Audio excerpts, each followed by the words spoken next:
Well, I'm really excited about this panel coming up, and the reason in part is because you have here in dialogue, an emerging scholar who's just starting her, at least her academic part of her career right now, and then you have a cyber law veteran, so to speak, as someone who's been, actually, I didn't tell you this, but so I saw. Usually people are excited to see, Mark Lemley, because he's the IP guy, and he goes, I was excited to see Michael Frumkin was here, and I was just like, well, in other words, Michael is the guy that Mark Lemley is excited to see, and he's saying that you've been doing it, that there was maybe only 8 of you doing a serious internet law at the time, and that you. I was number 5, he was number 8. Yeah, exactly. Well, I don't know. Well, we can ask them, they can contest the order. So obviously, Michael Frumkin is a law professor at Miami, a long-standing. When people talk about how you're standing on the shoulders of giants, he's one of the giants that you're standing on his shoulders. And I'll also say that Michael started us all off last year with WeRobot at Miami, and in fact, WeRobot is going to be returning to Miami next year, kind of bopping between coasts, and so that just sort of saved the date, April 4 and 5. In Coral Gables for WeRobot 2014.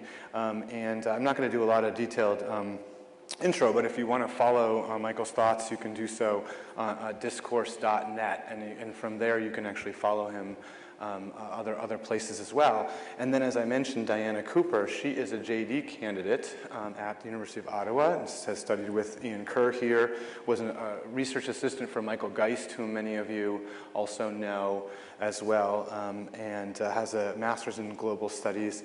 And she too actually has a very interesting blog. What's the name of your blog again, Dave? Okay, yeah, she's got a very interesting blog under her name, and also is an avid tweeter about robotics and other things as well. So I encourage you to check out her work. And so with that, I'm going to leave you in their capable hands, and we're going to continue the conversation about what to do about that pesky open liability that you might have. Thanks a lot. Thank you. Okay, so my paper is called A Licensing Approach to Regulation of Open Robotics. And before I start, I just want to thank my supervisor, Ian Kerr, for all of his support on the work, and also Ryan Kalo, whose previous work on open robotics my paper is really based on. So I start by looking at various barriers to innovation in the robotics industry. And Mark Lemley and Julie Samuels did a great job of talking about the broad functional patent problems and the patent thicket issues in the software sector that might start to affect the robotics industry. What my paper looks at is how the open architecture itself acts as a disincentive for manufacturers to actually develop open systems in the first place. So I start by looking at closed robots, and when we look at these kinds of robots, they have a fairly restricted functionality. And what this means is that you can limit basically the types of harms that can occur by constraining the design. For example, if you design a robot to be a vacuum cleaner, then you're effectively limiting the types of harms that can occur, where it's likely that it might injure a household pet by running over its tail. It's not so likely that this type of robot will severely injure or kill a human. I also argue that foreseeability is very possible with closed systems. You know what the functions are ahead of time, and you can provide warnings to the end users and limit your liability. And where end users decide to use the product for a purpose that you haven't foreseen or for what it's not intended, then you always have the defense of product misuse. But when we look at open robotics, because the functionality is open, it's intended for modification, the architecture of these systems doesn't serve a regulatory function. It doesn't allow you to limit your liability by limiting the types of harms that can occur, or by being able to foresee different types of harms and limit your liability through providing warnings or relying on the defense of product misuse. So I argue that there's this inherent tension between the goal of having completely open hardware and software architecture with the goal of promoting non-harmful and ethical use of open robots. And so what I created is this kind of hybrid model, this in-between space calls for a sufficiently and a selectively open model. And what I mean by this is that the architecture is sufficiently open, so the hardware and software remains open, but we put certain tailored restrictions in through a licensing model to kind of mimic the protections that closed architecture provides to manufacturers. So I look at various key harms, like in terms of physical harms that we might be worried about. For example, the license restricts the ability to reconfigure the robot into a weapon or to use it as a weapon. It prevents users from developing robots with self-defense capabilities. There are also various social harms and privacy implications, which are less related to the liability end of the spectrum, but more focused on the ethical components. For example, certain obligations regarding default privacy settings and the implementation of a kill switch to allow the user to delete their personal information. So I drafted a model license to accompany the paper, and it's just it's meant to be a starting point for the industry if it's to consider a licensing approach to regulation. And the license I drafted is called the Ethical Robot License, and it's drafted as a restrictive open source license. And I don't mean restrictive in the normative open source terms, which would mean whether you're able to incorporate the products into proprietary offerings or not. What I mean by restrictive is that it goes beyond our liability concerns, and it also seeks to address the ethical concerns we have about incorporating robots into society. I suggest that since it's a market-based solution, it's not government legislation, it doesn't need to have a one-size-fits-all approach. So it's very flexible, and it reflects the idea that rights holders are very diverse. There will be some who will just be interested in the liability perspective, and so they might remove some of the ethical restrictions surrounding non-tort privacy concerns. And then there will be those who will want to have the restrictive ethical obligations as well. So how the license works is it imposes both positive obligations and restrictions, and it's drafted in this way so that it's construed to give rise to not only breach of contract claims, but also breach of intellectual property. So where the user exceeds the terms of the license, then they would be liable to the upstream channels for both.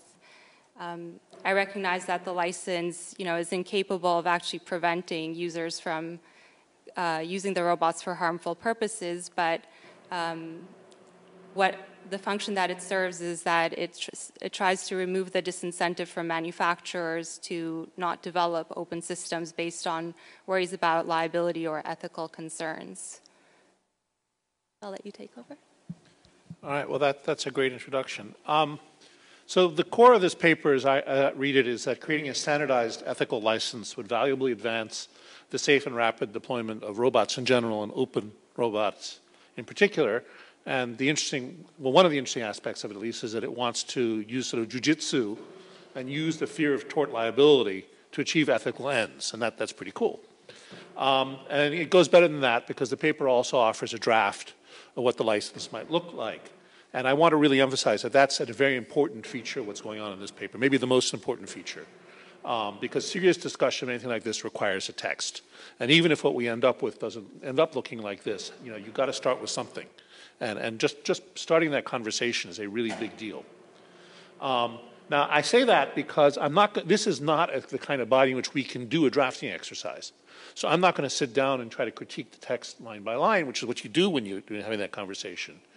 I'm going to talk about some of the framing questions that we sort of maybe need to work out for ourselves before we have that conversation. But I want you to understand that I'm really supportive of this project. And the activist in me in particular thinks that this is very important work. Now the academic in me wants to chop it up into little bits and talk about all the niggles, and I'm going to do some of that. And in particular, you get a project like this, you've got somebody who's taken a lot of different pieces and put them together, and I'm going to try to take them apart. Which is great when an engineer does it, but not so great when a lawyer does it. But I think splitting it up into pieces lets us see the moving parts in a better way, get them exactly right so we can evangelize for this properly.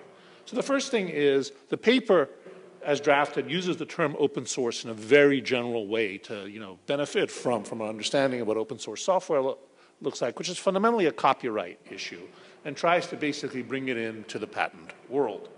And it tries to bring it from software into hardware. And this, from the point of view of leverage, that's obviously a smart move. From the point of view of writing legal rules that work and also fit economic incentives, it's less obviously a good move. And I'm going to argue to you that what happens in real life is the copyright piece is going to have a tendency to predominate. In particular, I also want to make a distinction between different kinds of openness and closedness. So in the hardware context, for example, it makes sense to distinguish between narrow function devices and general purpose devices, right? A rice cooker isn't like a PC, right? If somebody uses a rice cooker to build a control mechanism for a bomb, that's a pretty different thing in terms of liability terms and also in terms of ethical terms from maybe if they use their PC to program it to do something. Now, the paper's claim about this is that architectures of openness expose the adopters to risks of both foreseeable liability and worse, unforeseeable liability, right? The unknown unknowns based on what the end user may do, and we want to give them the carrot of, reducing that, so they'll accept the stick of reducing the possible uses of the product. And we can, it suggests, leverage the decrease in risk to virally put ethics into the products. Now, this is an idea with great real-life payoff. I'll just note as an aside, it's probably not a Kantian idea, right? So if there are Kantians in the audience, you're already disgusted, but you don't have to listen to the rest of this. But then there's so few of them in captivity anyway. Right, so what I want to do is in a non-Kantian way, play with this and talk, what kind of scenarios is this going to work? Well, there seems to be three different kinds of robots scenarios we want to talk about.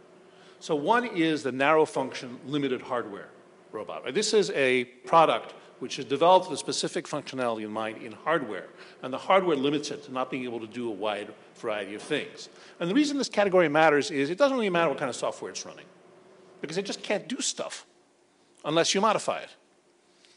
Right? So, you can, if you take a Roomba, there are only so many things it can do. You can maybe make it go backwards, dance, whatever, but you're not going to be able to make it fire automatic weaponry without bolting something onto it.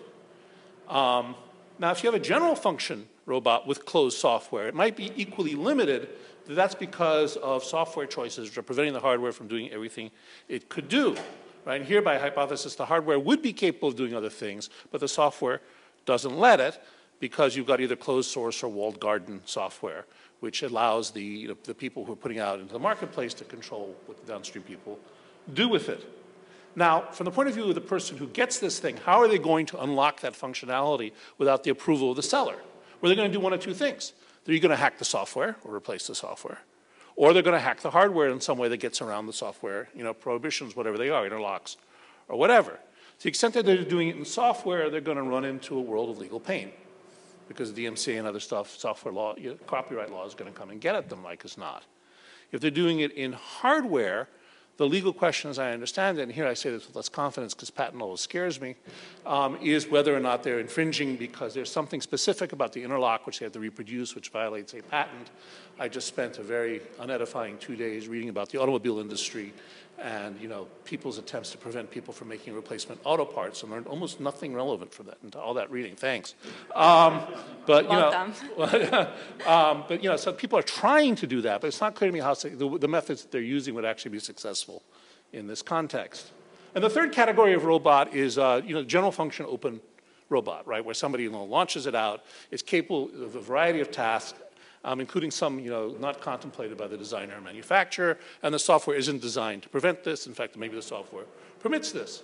Now, by the way, notice that this permissive software might be open source or it might not be. This is why the open, closed terminology used in the paper makes me uncomfortable, because it doesn't map onto the way I think most of us actually use these terms right now. We want to be consistent, or we introduce confusion. After all, a general function robot might run Windows. Why not? Now, the other nice thing about breaking this down to three pieces is now allows us to talk about copyright and patent in a I think more nuanced way. It also allows us to talk about tort liability better too, right? So in the narrow function limited hardware context, the vast majority of the cases where and I don't think we disagree about this, I mean, but the vast majority of the case where the end user alters the hardware in some manner not reasonably contemplated by the seller, well, that's the end user's problem, right? Tort liability isn't going to change what your intuition would tell you. You bolt an automatic weapon onto a Roomba, you don't blame my robot for that. Conversely, programming a robot, without altering the hardware,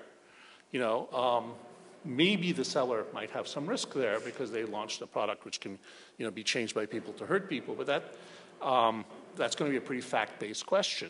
And it's going to be an interesting question. You might say that they've done enough in the lockdown to prevent liability. Especially to the extent that the unlocking requires doing something illegal, think DMCA, that's probably going to take the original supplier out of the liability picture, at least in tort law. So, the other thing is, openness in the hardware sense seems to me to create less, less risk than the software sense. Right? You build a device which can hurt people just by sending it different commands. That seems to be a much higher risk business model than building something in which somebody can bolt on something dangerous. So I think that distinction has teeth, and that therefore, when we're thinking about the incentives to adopt, and remember, I think this is a good project. We want to create good incentives. It helps to understand where the incentives are and where they're not so strong. Well, let me jump to the what is ethical issue, because I don't want to spend too much time here, and I want to leave time for questions. So what's ethical? Right? I mean, after all, this is a paper which is trying to convince us that here's a bunch of rules. If the term wasn't used, you might even call them the laws of robotics. But there's more than 3 of them. That we want to see robots have. Well, I'm afraid here again I want to make more distinctions. Because it seems to me that when we talk ethics, unfortunately, we don't all agree. And if we want to encourage adoption of as many ethical rules as possible, we need to be conscious of the ways in which large groups of the people involved in this business maybe don't agree with, I think, the aims of the paper, which I think we share. So we need to make distinctions. And one is whether the use is private or governmental, and maybe even within the governmental, the law enforcement or military side. And among private uses, we may need to make distinctions about the kinds of uses because tort law encourages us to do that. Right? So situations where the end user intentionally uses the robot to hurt somebody are different from where they negligently use the robot to hurt somebody, which are different from where the robot was negligently designed or manufactured in some way and it hurts people. And the license is going to have different applications in each, and we can talk about that in more detail. I'm not sure, looking at the clock, if I actually wrote this all out, but I'm not sure I'm going to bore you with it right now. Let me talk about privacy. Can a license project like this reduce the chance of privacy harm? Well, here again, I need to offer, I'm sorry about this, I need to offer you another distinction. There are 2 kinds of privacy harms. There are privacy harms which are tortious, and there are privacy harms which are bad but not tortious. And it seems to me the ones which are tortious are going to be covered by our tort incentive rules, and the ones that are not tortious are much harder to reach, and we may need the license much more for those, but they're also harder to reach. And then there's the ones which are, not tortious because they're governmental. Right? It's done pursuant to a warrant, or it's done because it's a spy robot being run by the CIA in a foreign country someplace. And people who build these things may have different views about that last category of use. Some of them will think it's a terrible thing, some of them will think it's a really good and patriotic thing, and some of them will act like they think the last thing because they work for a defense contractor. Right? And they're not going to want to bite the hand that feeds them. So just because they work for a defense contractor and have a view on that question, we don't want to exclude them from building in as many of the other ethical rules as possible. So this brings me, I think, to my major suggestion for how to actualize this license in the next draft to make it, increase the chances of maximal adoption. And that is to take a page from the Creative Commons license. Right, the Creative Commons license comes in a modular form. There are many different flavors of it. You can have more or less restrictive licenses. And I wonder if an ethical license ought not to have some number of flavors too. The critical task, and I don't have an answer exactly how you do this. I think it's a design specification, but I don't have a text for you, is to limit the number of flavors, right? I mean, the justified criticism of Creative Commons is there's too many pieces, it's too hard to keep track of, it's too confusing, it's hard. And the same criticisms are made about the whole open source license menu and universe as well.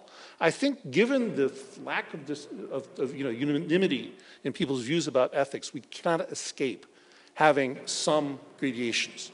And the challenge for drafters will be to minimize those. Because if you have too many, it's not effective in the marketplace. If you have too few, nobody takes it up because it's too Procrustean. So getting it just right is really hard. And having this long list really helps us see how hard that's going to be and gives us a lot to talk about next year. So just to recapitulate, I think have to go modular, have to be very sensitive to the incentive structure for people to adopt the license, have to be sensitive for when it is people are escaping tort contract or patent, or when we're using those to leverage them into it. And one last point, for which I have absolutely no idea at all, except I think it matters, and I think this is probably your next paper, right, is any such proposed license is going to interact with national and international standardization projects, for which we need to have, the robot, control mechanisms, robot, communications, and so on. And it would, we're on the ground floor for that right now. And having the licenses interact with that well, and perhaps maybe even being built into them, or having the option of them built into them, would be a very useful thing. I don't know how we do that, but it seems like a desirable goal. Okay, I've talked too long, but I'm going to give Diana the floor for a minute. Well, then we'll take questions. Please go to the microphones to ask your questions, because it's tough for the people participating virtually, and it's tough for the old deaf people like me in the back row. Thank you, Michael, for all of your suggestions. It's definitely a project I want to keep working on, and I think a lot of your suggestions will really help me kind of iron out some of the bugs that are left in the paper. I think you're quite right. There's definitely some value in taking apart my description of open and closed software and hardware, and that's something I'll definitely look into. The reason why I chose to kind of deal with the software and hardware issues together was because I see robots, most robots are essentially a combination of many inputs of both hardware and software, and the hardware essentially responds to what the software tells it to do, so I kind of wanted to regulate the end products, which is kind of like how legislation works anyways. When we draft regulations for driverless cars, we're going to think about how that hardware interacts with the software and what the implications will be. So I kind of took a similar approach to that. Regarding your other point about the disagreements on ethics, I mean, that's definitely something that the license will struggle with. There's certainly no agreement about what kinds of issues there are that we're concerned about regarding robotics and where we should draw the line. Again, as I mentioned earlier, I think one of the benefits of a licensing approach as opposed to a regulatory approach is that it's a market solution, and so different actors can come up with their own models and see what works for them. So I don't think we need to stress over that part too much about ironing out exactly where to draw the line. I think if this model would be adopted, a variety of licenses with different kind of ethical ideals and goals would emerge. Thank you. Questions? Ryan? Thanks. This is really, really interesting. And Michael, I read Diana's paper with great interest, and your comments are, I think, really, really on point and really helpful. I, in a sense, I'm sort of tempted to try to. This is a dangerous thing you should never do at home. Just say, hi, Chris. But I was going to attempt to out Frumkin for a second, but let's see how this experiment works out. And just say that I mean, I wonder whether the whole project could be modularized, right? And so the idea would be something like this, right? So you look at, and the work helped me see this, I should say. So the idea is you think about what are the incentives of the manufacturer, what are their panoply of rights, what are they worried about, and then what are the incentives of the end user and what are they concerned about, right? And so the way that I I looked at this dichotomy between open and closed, and I agree it's problematic in some of the ways you said, right? So, but I looked at this and I thought, well, you want to make sure that the open robotic manufacturers like Ian or whoever don't get sued, and so you immunize them. You come down like we do with the internet, and we just say, you're not going to be liable for stuff that people do with your platform. So don't worry, make it open, and whatever people do, you won't be held liable for that, right? And so that's like the incentive on the part. You want a Section 230 for robots? Section 230 for robots is how I pitch it, right? And so the idea is that so you look at the incentives of the manufacturer, but gosh, that kind of leaves out the user and the user's own incentives, right? And so making that modular. Intellectual property, right? And so maybe I buy this thing, and in order to buy it, I have to sign an ethical license, and if I start to misuse it, right? So either, I don't know what happens, maybe I get sued. Maybe if I misuse it, the courts take the license as evidence that this is misuse because you have an affirmative statement of what you're supposed to be doing with it, right? Hilariously, the Parrot AR drone, when you download the app that you can, this is like this $300 drone that you can just fly around, right? So hilariously, when you open up the app that people use to draw it, it says, now, you can't use this to violate anyone's privacy. You know what I mean? But it's like, here's how to take video and fly this thing around and take video from, like, but don't use it to violate anyone's privacy. Problem solved. You know what I mean? Like, no problem, right? So, but there is a real way in which you could concretize that and really make, like a license. But then with intellectual property, we could talk, going back to our conversation this morning, you could say, yeah, here we are, Willow Garage, use all of our IP, and then you just tack on these ethical, whatever you think are the right ones, because it's your IP, right? And I think that's your Creative Commons point. Like, I want attribution, someone else wants something else. Like, it's your IP. Maybe you don't want military, right? You can use ROS, but not for military reasons. Anyway, when you start to modularize, what your project does, I think, is helps us understand precisely how we can modularize the whole problem and then look at the incentives of the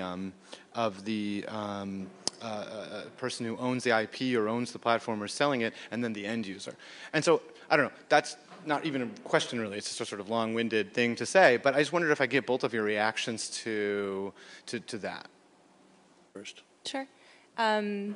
First, I wouldn't necessarily draw a distinction between the manufacturer and the end user quite like that, because I see it, the entire purpose is that, they're intended to be modified. So I kind of see everyone down the line as benefiting from the same protections that the initial manufacturer benefits from. That would be one thing. And I should note also that the license also incorporates one of Ryan's suggestions from his paper, which was to incorporate a requirement for owners to have insurance for their robots, similar to vehicle drivers. So that's another liability measure in there as well. So here I think we have a genuine disagreement. Because on this point, because I think the end user piece is very problematic and different from the other stuff, for both for ethical reasons and also for practical reasons. It is not a good business model where you have to sue your customers, right? And that is how a license violation would work, right? The person to whom the duty is owed is the person who sold it to you or someone upstream, and you're then to enforce it, you got to sue your customers. And that's just not a good business model. And those aren't the right people to be the enforcers. So I don't see it in a practical way. And the other reaction, since you have reactions, what you said, Ryan, is this. I think for this to take off, I don't know, Creative Commons has got these nice little symbols you use for the different versions of Creative. I want to see a good graphic artist to make symbols for the different piece of this license so we can have a little peace sign for the no military. I can just see that little symbol there. Brad? Yeah, that's actually, I was going to say a little bit about what you just said, but looking at the history of the open community on this and the licenses that they've derived, they've all been about expanding the usability of the item rather than restricting it. So, in fact, if you go into the free software people, they have an entire, and I'm sure you're familiar with this, an entire ideology that says we're doing this so that more people can use this and do more things with it. And the idea that we would restrict what they could do with it is so against the grain. So if you would try to bring this concept in, and I think you'll also find a lot of resistance basically to EULA approaches to restricting the uses of software within the open communities. So I think you'll just have a very hard problem trying to sell this as an application of openness rather than an application of EULAs, which frankly are not everyone's favorite thing right now. And I think you'll have to, even having a modular Creative Commons license will not, I'm afraid, inspire the folks. I've been around them for too long, and so has Michael, and I think he's nodding in perhaps at that. So you have a challenge ahead of you, I guess. Well, the reason I'm nodding, actually, is I was probably guilty of the very thing you're accusing Diana of. I mean, sometime in the dark past, I wrote a paper suggesting we could have privacy policies that ran with ID numbers, you know, as a way to have a trade-off between if you're going to have a unique identifier that the government would issue for all the various reasons it wants to do so and allow business to use them, there'd be viral privacy policies that would go with it. So, you know, the idea of attaching viral conditions to things which are useful has been out there almost as long as the open movement. People do propose wanting to put restrictions like this and it didn't take off. into their software libraries, and I mean, they don't. EULAs exist, and EULAs do put all sorts of restrictions, and everyone here reads every word in every EULA they click to agree on. I know that. Someone once did a calculation that it would take you more than 24 hours a day, if in typical life, to read them all. So, you know, I just don't. Every attempt to try and make this happen has been beaten back, at least in the open communities. So, I agree. That was a long polemic in the form of a question. What do you think of that? I agree there's definitely going to be some resistance to the proposal, but keep in mind open source emerged as kind of an ethical goal as well to maintain software freedom. And I don't think it's not a simple, you know, David and Goliath situation here. We have two ethical goals. On one hand, total software freedom. On the other hand, we don't want robots that are going to be harming people. And I think those are both valuable points that we need to mediate. And, you know, recently there have been critiques about, you know, our allegiance to open source as we know it. Even, for example, Morozov has talked about this recently, about our tendency to open wash and not to criticize open source because it's inherently valuable and good as we know it. And I think, you know, it's time that perhaps, I am an advocate of open source, but I think it's time that we think about where open source runs into problems with other ethical ideals. So, since I'm not a lawyer, I'm totally unqualified to address the legal distinctions between the original supplier, the modifier along the way, and the end user. But I do want to say I think Diana is right that distinction is going to be tough to maintain.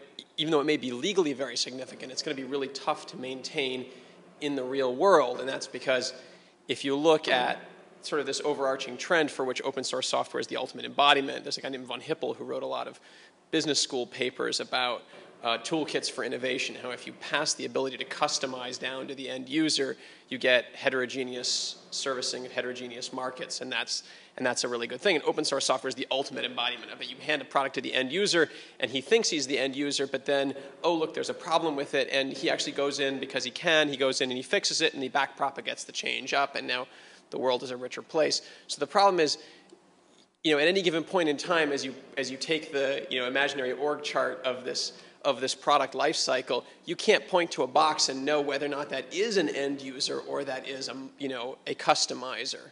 And then even some guy who thinks he's going to be an end user, he might make a change, which then ultimately turns out being adopted by millions of people. So it's going to be hard to say, oh, we'll have different rules for end users than we're going to have for others because you don't really know who they are going to be. Where were you when I was looking for a technologist to consult on my paper? No, I mean, that's exactly right. That's exactly what I think those divisions are going to be collapsed. And that's why I think that, you know, every party down the stream will also benefit from the liability components and the ethical restrictions as well. They're not only obligated to the upstream, but they get those protections from the downstream. And I think that's one of the valuable points of the license. Well, I guess I'm not quite as optimistic. You know, all kinds of new technologies have come down the road, and the law has dealt with them by putting them in boxes, which have held up, rightly or wrongly, for some time. You know, it's an experimental technology, right? The hobbyist picture, the car, you know, and then the mass-produced good and so on. And tort law, you know, has got categories for these things and a tendency to shove things into those categories even if they don't quite fit. So the suggestion that this will cause the law to change to reflect that social reality is persuasive to me only if the social reality becomes very widespread. And I'm not sure the hobbyist, the home modding community for robots will be big enough to do that. I'm not saying that but that's not opinions whether it be a good thing or a bad thing. That's just a prediction. I'm just trying to imagine, right, you've got a scenario which you've got a user, and somebody who thinks of himself as an end user, and so there's a certain license that he signs on to, but then he decides, oh, you know what, there's a problem I can fix. Does he now need to go back and execute a new license agreement that imposes new, different burdens on him? Maybe. As I understand your license, they wouldn't need to do that. It would cover them either way. It would cover either So way. that wouldn't be necessary. State, if you make modifications, then you're no longer an end user. Now you're also Well, the end user, non-end user definition isn't, to be fair, at all relevant to the license. It's relevant to how tort law deals with you, right? So that's about a different set of problems. And my worry about the license was it wasn't as sensitive to the external stuff. But it would be, I think, an unfair critique of the draft, which is just to say that it requires that conversation, because it doesn't, right? Yeah, okay. So I'm also not a lawyer. I'm an engineer, so be careful on that side. For me, my question's about data. I guess all my questions are going to be about data. You talk about the kill switch concept of a person being able to wipe everything. If for a second, I might advocate for the exact opposite on that side. My perspective being a hacker in my basement, I'm building robots. My biggest concern, frankly, is somebody using the robot in an improper way and hurting somebody or killing somebody, and then that lawsuit comes back to me, and where's the liability on that side? Where there may not be a design flaw, and again, I'm not a lawyer, but still, if I don't have the data to prove how the person used it, I may not be able to show that it wasn't me. Example being a robotic car, person turns off automated mode, does a hit and run, drives 3 miles down the road, erases all the data, turns it back into automated mode, and there's no evidence that it wasn't the car that did the accident. Another one, I'm a software guy, so I use use cases. Another use case, a robot is climbing the stairs, somebody walks up and kicks the robot, kicks it as hard as that would knock any of us over and potentially hurt or kill any of us. Robot falls down the stairs and kills somebody. He runs down there, wipes the robot data, runs away. There's no evidence as to exactly how the accident happened, so did the robot fall over because of a design flaw, and that's why it broke. And to the extreme, I think this is part of what Isaac Asimov was doing with iRobot, where he talks about a robo-psychologist in Susan Calvin, where she walks around and tries to figure out, is there actually a design flaw in the 3 laws of robotics, or did the robot work as intended and we were just confused about how it was being used? That she's able to interact with the robot and be able to use that data from the past allows her to better understand exactly what happened and how to fix it. Thank you. There's definitely a concern. I mean, there would be pros and cons with having the kill switch or not having it, but at the same time, anyone can hack the robot and do the same thing otherwise, right? So I don't think we can ever escape those one-off situations. The main purpose of the license, as I mentioned, is try to remove liability. And I mean, it's an imperfect solution. Of course, there will always be one-off situations like that where you might just be out of luck, but that's the nature of the legal system. So I'd have to think probably for days to come up with good answers to what you said, but I'll give you a bad answer off the cuff. And that is that one of the critical steps in your examples is kill all the data.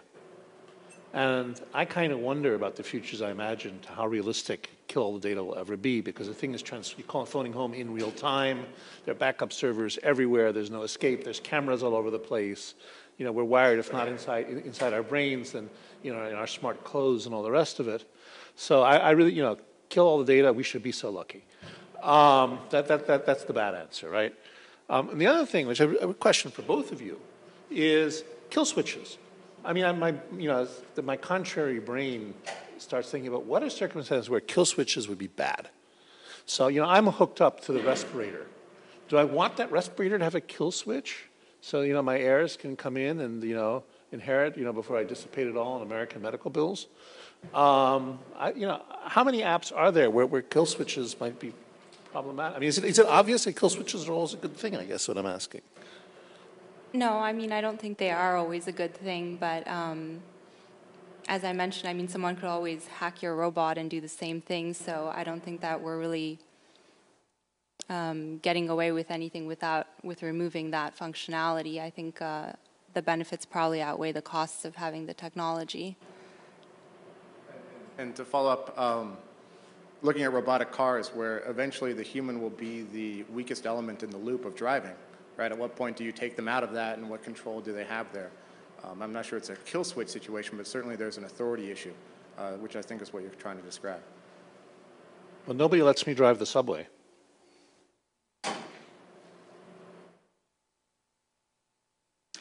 I was just, my name is Steve Wu. I'm with the law firm of Cook, Colbrick & Wu, LLP. Just to answer this gentleman's question a little bit more, there is a doctrine called the component part supplier doctrine that says if a component part of a finished product was non-defective at the time it left the component parts manufacturer's hands, then that component part manufacturer is not liable for any later defect or alleged defect in the product.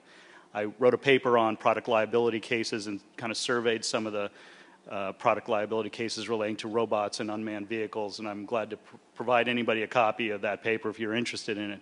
The other thing was that there was a case involving a robot that was installed in an auto manufacturing plant, and the auto manufacturer changed the device to remove safety features from it, and the court granted summary judgment in favor of the manufacturer, saying that the customer's changes to the device had made it so that it had the device manufacturer had not caused the accident in any way. So those would be some things that might help out the hypothetical manufacturer in that case.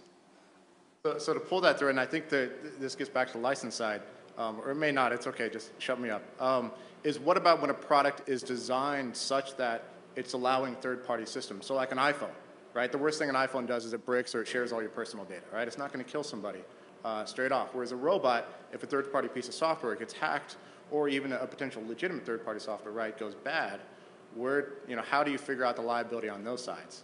Well, I think in that kind of situation, you would ask the question of whether that particular function was reasonably foreseeable, and could it be something that the manufacturer could build in some safeguards to prevent specific things. So there might need to be some controls put around what it could do, like you can't bolt on the machine gun or something like that. Let me interject one thing here. So the reasonable foreseeability is at the core of a lot of what's going on in this paper, right? And the attempt is to use that to do work. You could probably express this better than I could, right? But the idea is the person sending this thing out into the world creates restrictive conditions in use in order to be able to claim plausibly, and we hope in a way respected by courts, that it was not reasonable foreseeable that these bad things would happen because I made it clear I didn't want them to. And now, that it was product misuse. It was product misuse. Now, that's an exciting story. And I don't know enough, we don't know how much courts will buy that, right? I mean, because we know from other contexts that you can't always get away with, disclaimers don't always work in a way. And to the extent that courts turn on the disclaimer part of their thinking, they may or may not want to give effect to this. So what do we know? Do we know anything about whether courts would, have tended to buy this kind of stuff, or they're going to see it as unconscionable or unrealistic, or, yeah, Ryan. I fear actually Microphone, Ryan, come on, set a good example. My concern is that actually, wouldn't it be evidence that it was foreseeable? Do you know what I mean? Like, don't use this to spy on people. I didn't know you were going to spy on people. I don't know. You know what I mean? Like, it would be evidence of foreseeability. And so you'd have to have some bite to it. Mm-hmm. I mean, if I saw a handgun and I say, do not, shoot people with this, right. Do not murder anybody. But by the same token, what's so fascinating here is the fact that, like, we had to immunize the gun manufacturing industry because they were getting sued so much. So imagine if the gun manufacturing industry had done what Diana suggests, which is every time they sell a gun, they have a license, basically saying you're only going to use this for protection, and we don't envision it, so on and so forth. Would that have done any work in a court or before a jury? And I'm actually not totally sure, but as evidence of foreseeability, it feels like it would cut the other way, right? Because, I mean, you just got done saying you don't want me to do it, so I could, right?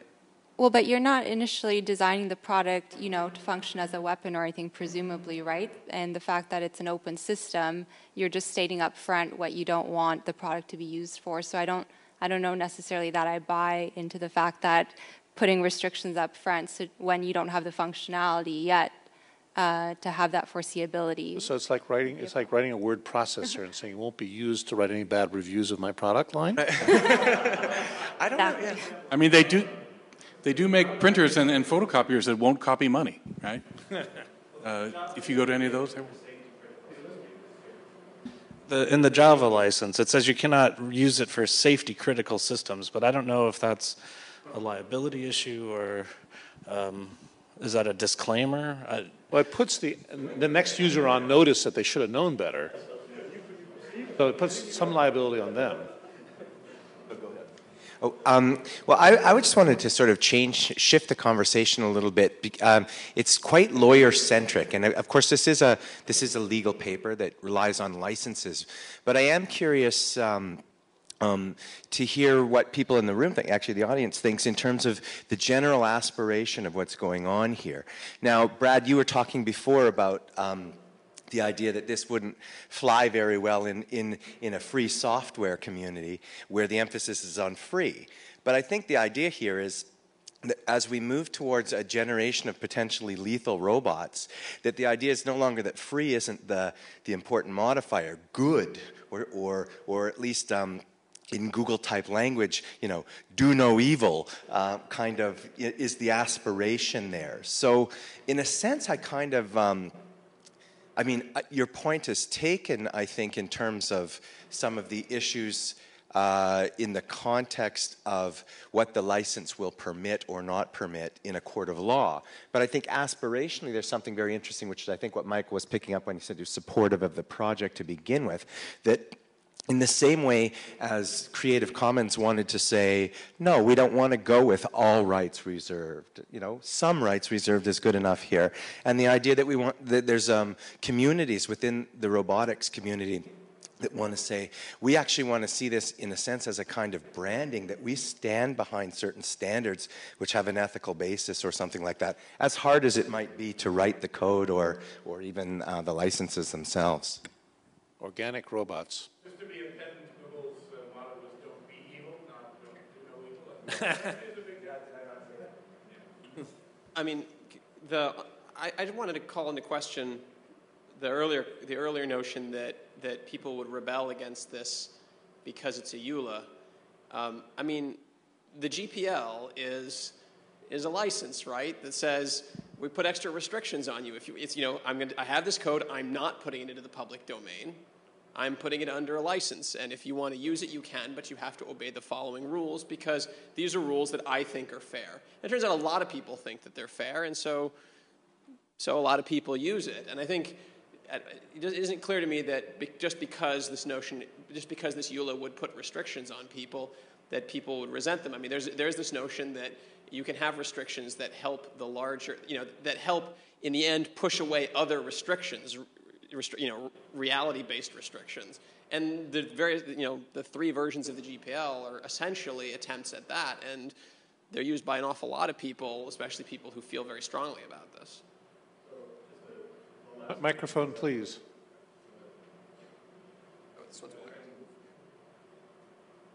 The last two companies that I worked for, the GPL was a poison pill. If you found GPL code, it had to be ripped out. For-profit company, we don't want to open source our code. We want to keep it proprietary. So there was very much that reaction of, oh my God, it's GPL. Give me MIT or nothing. So. And I think that's more of an issue of the economic business model component. I've done some open source consulting and have worked on those issues as well. I think this is totally different. This is already for parties who are going to go open source anyways, and we're just trying to remove the disincentive of the liability or the ethical component from factoring into the decision to actually go closed. So it's like building a shopping center, right? You need an anchor tenant. If you get somebody who's big and important, has some important idea that they're willing to put under this, then the economics for people downstream shifts, because they'll take what they see as the bitter with the sweet, and that's part of what I was trying to get at by offering all these different categories, because it maybe helps us identify which are the scenarios in which people would be most incentivized to do this, most willing to do this. I don't know the answer to that. Maybe it's unknowable until you try it. It doesn't mean it's not worth trying. Yeah. We might have time for one question more if there's anybody else who's interested. If not, I'm sure there are cookies that beckon. Well, yeah, so first of all, thanks, guys. All right, one last question. Good. Not an attorney, but I am the world's first robotic psychiatrist, only because no one has said I'm not for the past 30 years, dubbed so by Isaac Asimov. So I just want to give you a couple of things to think about, because I've had no answers for almost 30 years, but I keep asking more and more questions. And I would say that my market is the public. So that's who we need to think about. So roboticists, for one thing, as you all go forward, I want to encourage you not to use the word kill or kill switch or killer app. And I always go to a robotic conference, I'm like, yeah, great, killer app, that's just what the public needs to hear. But in the industrial robot world, they have safety switches, and every industrial robot has had what they call an emergency red switch or a safety switch. And again, when that person who ended up getting killed with interacting with a robot did so because they probably violated the safety standards, but the public views the headlines as human killed by robot. So as we go forward, and then we have robots that will become, such as Asimov has predicted, like our children, if you will. So if I'm in a house and O.J. Simpson has a household robot that uses cutlery in a different way, and it's not so clear if it's violating, these are your legal terms that I don't know. I just want you to start thinking about that. It could be an analogy to pets. It could be an analogy to children. It could be that at what level are we responsible for the technology? And then there'll be, at some point, yes, there will have to be some general laws that are built in, but what if a robot can kill Osama bin Laden and save millions of people? I mean, so it has to kill, right? It has to defend. So it's going to evolve, I think, like anything else. And then the last thing I want you to think about is it's not we, humans, versus those robots. So if I had a prosthetic arm that was made by the government, DARPA, and I wanted to have this arm being used there's only 6 of them in the world, and I wanted to be using this in a movie, which is exactly what just occurred. And DARPA didn't give their permission for this human to use it that way. It brings up a whole set of issues. Well, they're going to tell you can't be an extra in a movie, or did you sign something that said that you can't do certain things with an arm that wasn't built by you, or is this you anymore, or what % is you? Anyway, I'm done. I'll just answer I'm not touching it. I'll answer the last point very briefly.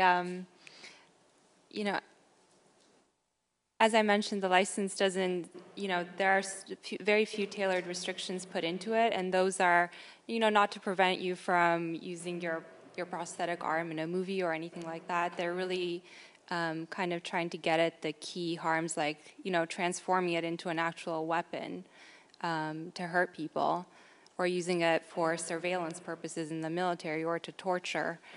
I understand the language is problematic, and that's something I mentioned in the paper, that if it's obviously going to become operational at any point in time, then we have to kind of investigate the terms that I'm using and break them apart a little bit more. So the hypo would be a soldier uses a prosthetic arm to fire a weapon in combat. Is that covered or not? That would be prohibited under the license as it's currently written.